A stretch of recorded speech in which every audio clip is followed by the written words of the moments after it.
Buen día, jóvenes. Iniciamos el momento de la geografía, siempre dirigido por su profesor Carlos Sánchez de Perú. Esta breve exposición es para el Colegio Mayor Sistema San Marcos, para los alumnos del primer año de secundaria. Estamos llegando al último tema, que es el tema número 7, que corresponde a la climatología mundial. Bien, jóvenes, en primer lugar, como siempre les digo, es importante tener los conceptos. Y para esto, si hablamos de climatología, hay que ver qué es el clima. Y entendemos como clima al estado promedio de la atmósfera a lo largo de un periodo de tiempo que generalmente se hace durante años. Por criterio internacional, se ha determinado que se da una definición de un determinado lugar, un clima específico, cuando un hecho o fenómeno se ha repetido constantemente por un promedio de 30 años. Si durante 30 años se ha repetido el mismo fenómeno, tiene las mismas características esa región, entonces podemos ya llamar un clima. De lo contrario, si es por menos tiempo, solamente usamos el término el tiempo. El tiempo en tal localidad es así, el tiempo, ¿de acuerdo? Pero si esto sucede ya así constantemente durante más de 30 años, entonces decimos ya el clima es así, ¿de acuerdo? Bien, entonces, tenemos que algunos criterios, por ejemplo, la meteorología y la climatología se dedican al estudio del tiempo atmosférico y del clima, ambos, ¿de acuerdo? La meteorología y la climatología se dedican al estudio del tiempo atmosférico y del clima. Ahora, eso se hace a través pues, de grandes observaciones con instrumentos adecuados. Y cuando hablamos de instrumentos, para ir viendo las características meteorológicas, hay que destacar los siguientes. Por ejemplo, ustedes ven acá el barómetro. El barómetro, que ustedes ven acá, es el aparato con que se mide la presión atmosférica y son fundamentalmente para las predicciones atmosféricas, así, el barómetro. Recuerden, el barómetro con lo que se mide la presión atmosférica, de acuerdo a cuánto pesa el aire que está sobre nosotros. La cantidad, bueno, ya vamos a ver de oxígeno más adelante eso. Pero ese es el barómetro. Barómetro, aparato con que se mide la presión atmosférica.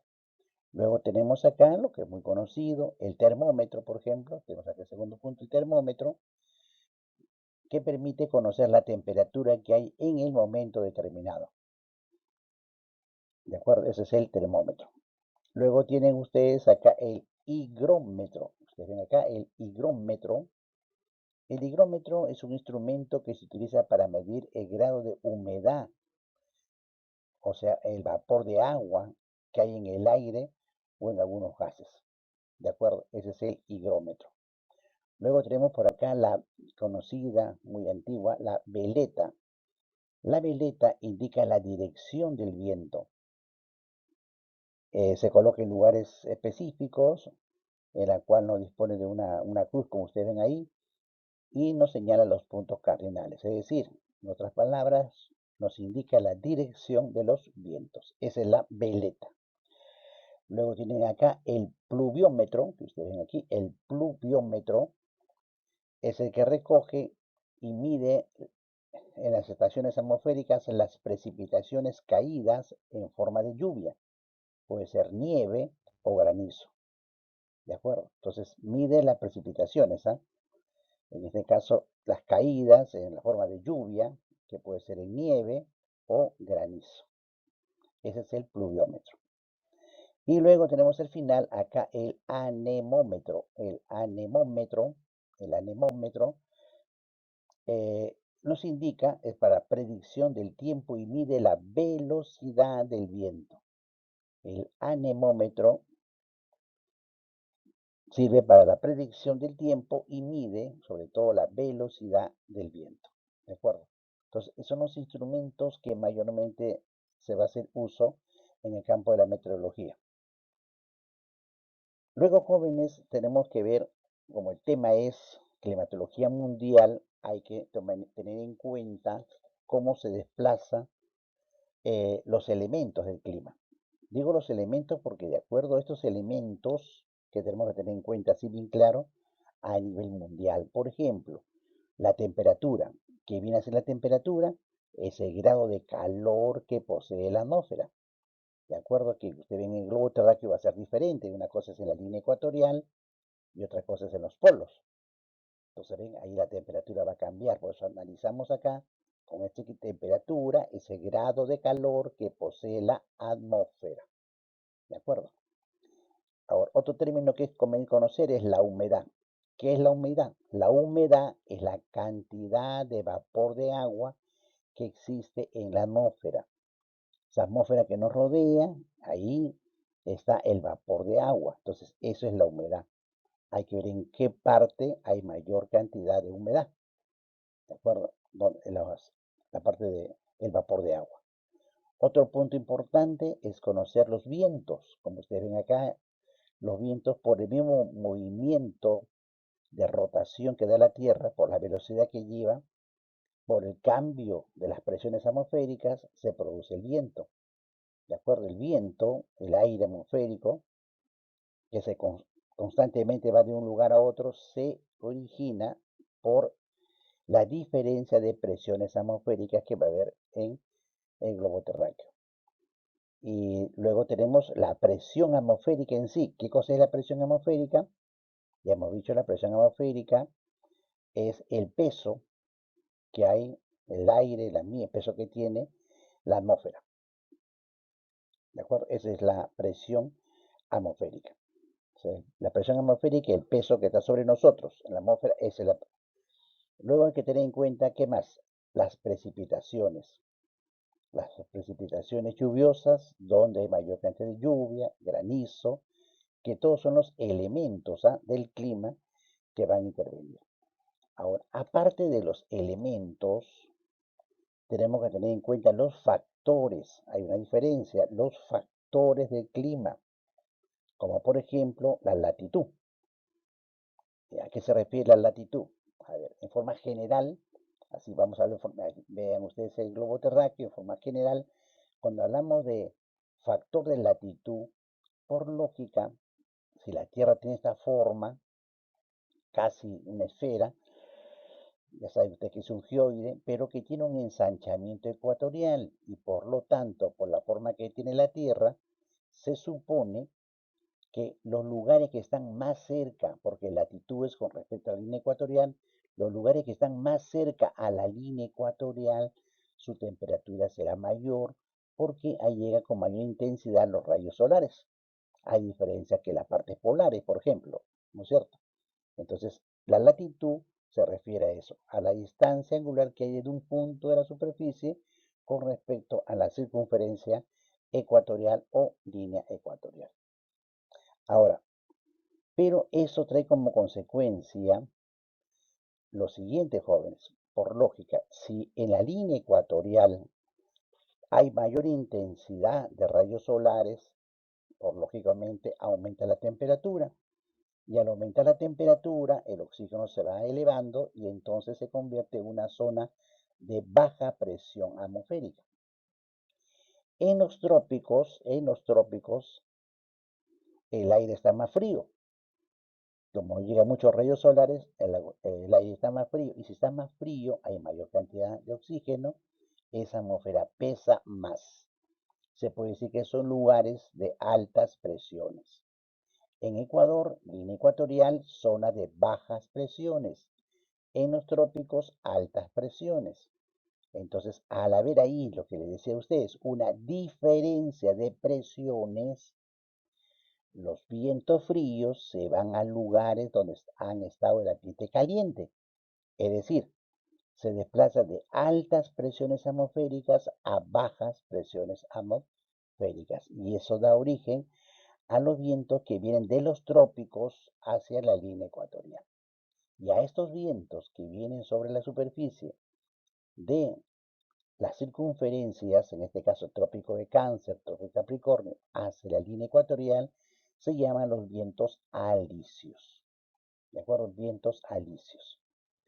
Ahora, hay que recordar que eso es un ciclo. Cuando los vientos alisios que vienen de las zonas así subtropicales llegan al sector ecuatorial, una vez que llegan a Ecuador, lógicamente se van a calentar nuevamente, se van a elevar y entonces se elevan, se elevan. Al elevarse en este caso, van dejando nuevamente espacio. Pero al elevarse estos vientos alisios que llegan a fríos a Ecuador, se calentaron, se elevaron a las alturas, llegaron, calientes, llegan a las alturas, se vuelven a enfriar. Y al enfriarse se van hacia el norte o hacia el sur, pero por las alturas. Y entonces esos son los que se llaman los vientos contraalisios, que van de las alturas de la línea ecuatorial hacia los trópicos, los vientos contraalisios. Bien, aparte de estos vientos alisios, ya saben ustedes, alisios de los trópicos a la línea ecuatorial, contralisios de las alturas de la línea ecuatorial hacia los trópicos, los contralisios, hay vientos predominantes, los que van de los trópicos hacia el norte y hacia el sur. Y esos son los llamados vientos, por ejemplo, del oeste, en las zonas templadas, su trayectoria se manifiesta, aunque generalmente soplan del oeste al suroeste en este caso. Son los llamados vientos del oeste, se les llama así. Y los vientos polares que ustedes ven en la parte de la circunferencia polar, recuerden a la circunferencia polar a los polos. Ahí están los llamados vientos polares. ¿De acuerdo? Ahora, en estos desplazamientos que ustedes están viendo acá, los vientos del oeste, los vientos polares, y estos cambios de presiones que hacen girar las masas de aire, se forman a veces tormentas, las llamadas tormentas tropicales, como los huracanes, han escuchado hablar de los ciclones, los tifones, ¿no? Bien, a respecto de esto, recuerden así, estos sistemas mayormente le llamamos un ciclón, los ciclones, ¿no? Son, eh, así como usted ve un remolino, pero de gran tamaño, son movimientos circulares, que mayormente es, por ejemplo, de aires calientes que son envueltos por aires fríos, ¿no? Y entonces estos ciclones, así que se denominan en forma general, van a tomar algunos nombres específicos, como por ejemplo, eh, denominamos por ejemplo un ciclón, así decimos ciclón, en el Océano Índico y el Océano Pacífico Sur. Ahí le llamamos un ciclón. A veces le llamamos huracán en el Océano Atlántico Occidental y el Océano Pacífico Oriental. A eso le llamamos huracanes. Lo que se produce, por ejemplo, los tifones, el tifón, lo que se produce en el Océano Pacífico Occidental, le llamamos tifones. Entonces, el término ciclón, huracán, tifón, es de acuerdo al lugar donde se desarrolla. ¿De acuerdo? Repito, un ciclón en el Océano Índico y en el Océano Pacífico Sur. Un huracán en el Océano Atlántico Occidental y el Océano Pacífico Oriental. Y un tifón en el Océano Pacífico Occidental. ¿De acuerdo? Eso en cuanto a los vientos generales. Ustedes. Ahora, jóvenes. Otro punto que también va a determinar mucho eh, en el clima, las corrientes marinas, que toman unas direcciones de acuerdo al movimiento de rotación de la Tierra y también, en este caso, a la misma estructura de los continentes. Ustedes ven acá las líneas azules en el planiferio, vamos a llamarle vientos que son fríos, bajas temperaturas, y las líneas que están rojas son las líneas de agua más calientes, temperaturas, altas temperaturas. Por ejemplo, ustedes pueden notar a lo que nos conviene. Nos situamos en América, vamos a ver América del Sur como un ejemplo donde está el Perú. Miren ustedes acá.